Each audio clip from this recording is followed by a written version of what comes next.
আপনার নাম কি? রাজীব দেবনাথ। আপনি কি কাজ করেন? মিটার রিডার হিসেবে আছি আর কি। এই কোম্পানিতে প্রায় 3.5 বছরের মতো আছি। তো এর আগে আমরা বেসিক্সে কাজ করতাম। এই মাসে 2023 মে মাসের 15 তারিখ থেকে আমরা পেরোল স্কেলে গেছি আর কি। পেরোল স্কেলে যাওয়ার পরে আমাদের বলা হয়েছিল যে আমাদের এপিএফ সহ কাটবে, ইপিএফ কাটবে এবং টোটাল মিলে 7,800 করে তোমরা বেসিক স্যালারি পাবে।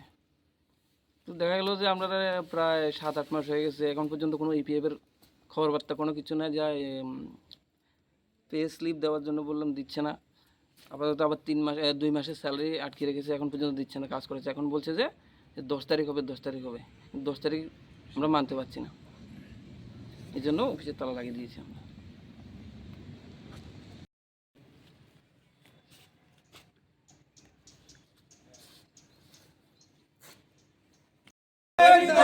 আমাদের চাকরির বেতন দিতে হবে, দিতে হবে, দিতে হবে। আমাদের প্রতি মাসে 10 তারিখের মধ্যে বেতন দিতে হবে, দিতে হবে, দিতে হবে। বাইরে আন্দোলন চলছে, চলছে, চলবে। বাইরে আন্দোলন চলছে, চলছে, চলবে।